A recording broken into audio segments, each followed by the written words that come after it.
Well, welcome, folks, to this edition of the 700 Club. I'm so happy to have you with us. Now, listen, there is an inversion of the stock market and the bond yields. For the first time in some months, the long-term interest rates are lower than the short-term interest rates. They call that an inversion, because usually if you get money longer, you pay more for it. Now it's the other way around, and I'm told that the 30-year bond may as low as 2%.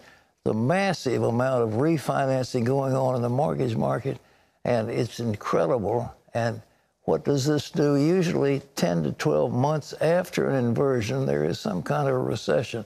We'll talk more about what's going on in the financial markets because it'll affect every single one of you.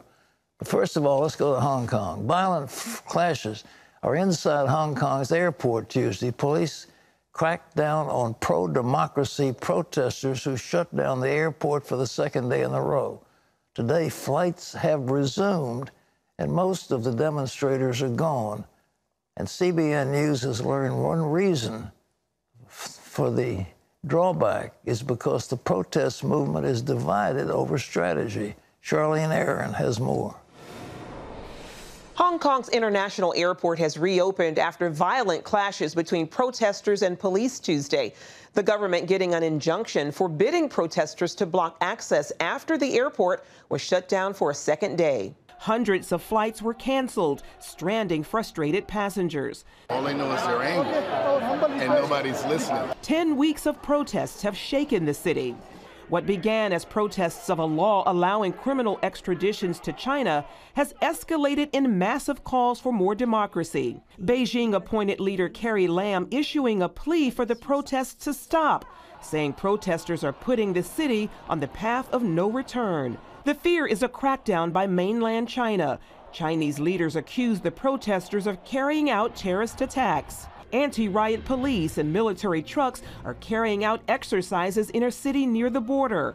And satellite photos spotted these military vehicles assembled in a stadium across the harbor. All this as the Trump administration is engaged in a trade war with China. U.S. markets responded positively Tuesday after the president backed off threats to impose tariffs on some Chinese goods in September.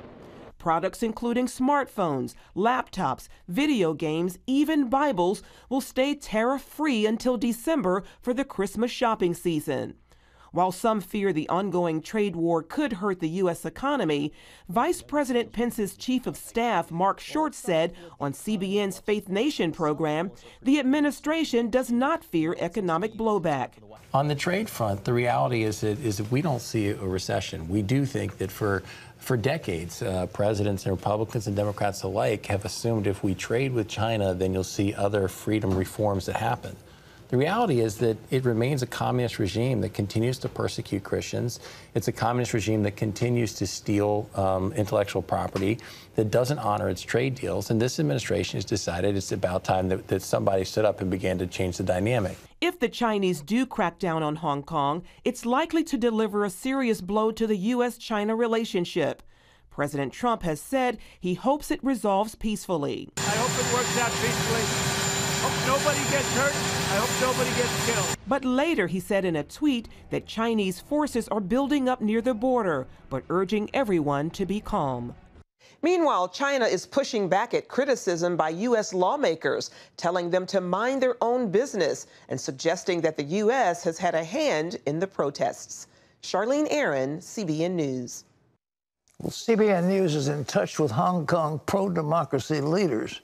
Their chief international correspondent, Gary Lane, is going to join us now.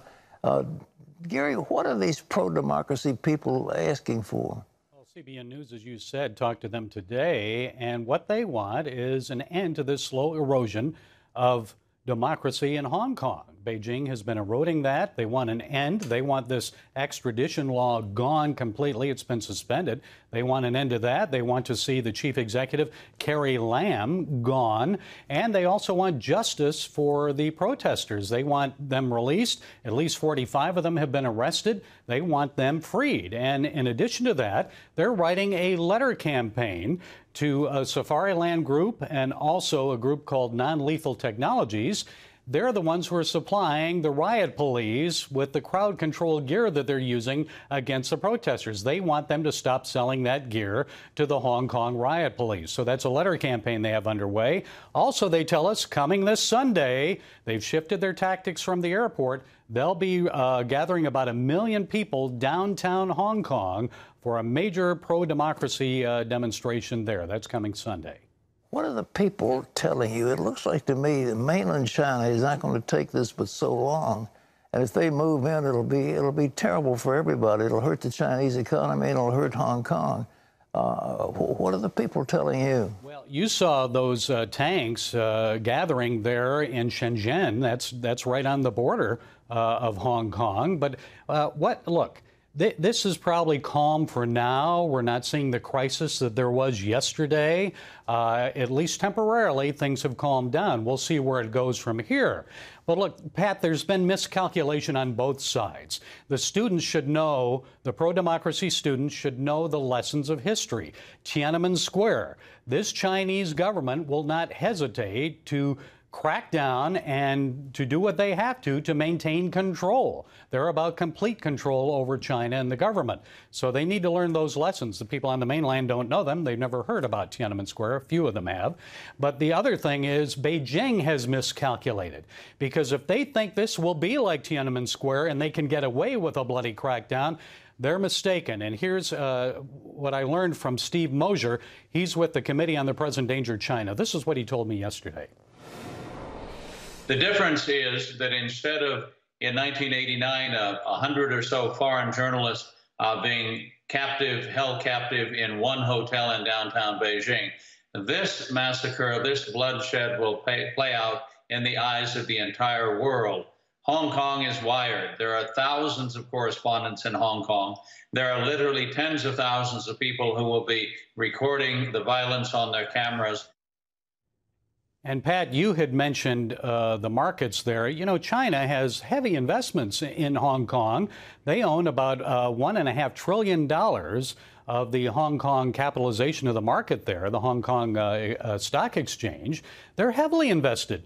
They don't want to lose money, and that's what it would cost them if they had a major crackdown in Hong Kong. Well, I think they're not fools, so they'll know it, and well, we'll see what happens. But Gary, thank you so much.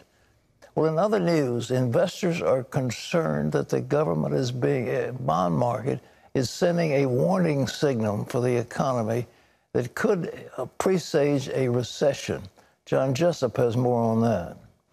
That's right, Pat. Normally, in a healthy economy, longer-term interest rates are higher than short-term rates. But when short-term interest rates rise above long-term rates, it's what's called an inverted yield curve, and that's what's happening now. In the past, that has been followed by a recession within several months to 2 years. That could force the Federal Reserve to cut short-term interest rates soon to try to avoid a recession. Well, Secretary of State Mike Pompeo warns time is running out before the United Nations arms embargo on Iran expires. On Twitter, he said, "We urge our allies and partners to increase the pressure on the Iranian regime until it stops its destabilizing behavior." He also posted a countdown clock indicating there's about 1 year and 3 months until the UN sanctions against Tehran end. Pompeo said when the clock runs out, the Iranian regime will be free to sell weapons to anyone, possibly leading to a new arms race in the Middle East. Well, Trump administration immigration official Ken Cuccinelli is defending comments he made about the wording on the Statue of Liberty on National Public Radio Tuesday. Cuccinelli was asked about a new policy preventing immigrants who might end up on government assistance from getting green cards and whether it lines up with the words etched on Lady Liberty's base. Give me your tired, your poor, the wretched refuse, the homeless, and the tempest-tossed. Cuccinelli responded with a revised version. Give me your tired and your poor who can stand on their own 2 feet and who will not become a public charge. He added the plaque was put on the statue about the same time a public charge rule was written, which blocked immigration to those who could not take care of themselves without becoming a ward of the government. Later, he said the statue's poem refers mostly to European immigration coming to America to escape class-based societies. Democratic presidential candidates jumped on his comments, including former Texas Congressman Beto O'Rourke, who tweeted, "This administration finally admitted what we've known all along. They think the Statue of Liberty only applies to white people." Pat, back to you.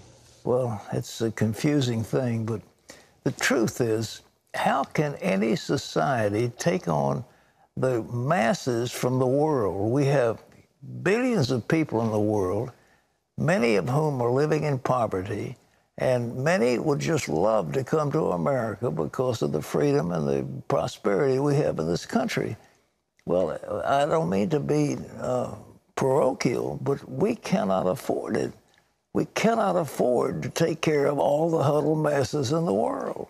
And we've got to help their economies build up what they need to do to make sure that they have jobs and opportunity and freedom. And most of the poverty in the world, frankly, is caused by mismanagement of corrupt governments. And what's needed is a change in administration all up and down the line. And that would be the best way, rather than opening our borders and let everybody come and live off of us. So the idea of making a means-based immigration policy, there's nothing in the world wrong with that, and it's not some racist thing either. It's just smart policy.